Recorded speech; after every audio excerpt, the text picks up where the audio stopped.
सध्या सोशल मीडियावर एक भन्नाट ट्रेंड लोकप्रिय झाला आहे। कोणताही ट्रेंड सुरू झाला की अनेक जण तो फॉलो करतात, मग तो डान्स व्हिडिओ असो किंवा सामाजिक संदेश देणारा कंटेंट। सध्या सोशल मीडियावर एक ट्रेंड तुफान व्हायरल होतोय। नमस्कार, माझा महाराष्ट्र न्यूज मध्ये मी साक्षी आणि आज आपण या ट्रेंड बद्दल बोलणार आहोत। सध्या अनेक तरुण तरुणी आपल्या सेल्फी किंवा पोर्ट्रेट फोटोंचा वापर करून एआयच्या मदतीने 3D फोटो तयार करत आहेत। यासाठी ते जेमिनीच्या नॅनो बनाना फीचरचा वापर करत आहेत। हे जेमिनी 2.5 क्लॅश इमेज मॉडेल मधील एक खास फीचर आहे, ज्यामध्ये फोटो आणि टेक्स्ट प्रॉम्प्टच्या साहाय्याने हवी तशी स्टाईल, वातावरण आणि पोज निवडता येते। फक्त एक चांगला फोटो दिला, जसे की पॉझिटिव्ह पोज असलेला सेल्फी किंवा पोर्ट्रेट, आणि एआय तुमच्यासाठी रिअलिस्टिक 3D फिंगरिंग सारखा फोटो तयार करून देते। त्यामुळे सध्या अनेक जण हे फोटो आपल्या प्रोफाईलवर, स्टोरीज मध्ये आणि रील मध्ये शेअर करत आहेत। तसेच आता एआयच्या मदतीने कोल्हापूरचा स्वित्झर्लंड झालेला व्हिडिओ सोशल मीडियावर प्रचंड व्हायरल होत आहे।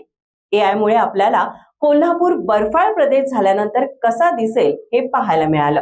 त्याचबरोबर सध्या एआयचा आणखीन एक ट्रेंड पाहायला मिळतोय, ज्यामध्ये एखाद्या व्यक्तीचा फोटो हा एखादी कन्सेप्ट किंवा सिनेमॅटिक कल्पनेचा तयार करून दिला जातो।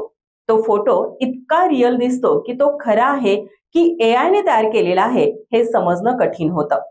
याला काही ठिकाणी AI single photo challenge, AI art trend किंवा only one image by AI असंही म्हटलं जातं।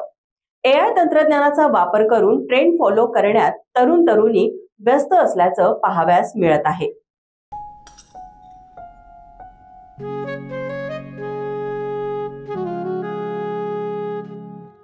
बाबा, आज येताना बासुंदी घेऊन या ना। अगं, कालच आपण आईचा वाढदिवस होता म्हणून आणली होती ना। ऐकलं, गोकुळची बासुंदी पुन्हा खावीशी वाटतेय। खरं सांगू, मलाही खावीशी वाटतेय। पुन्हा पुन्हा खावीशी वाटणारी गोकुळ बासुंदी।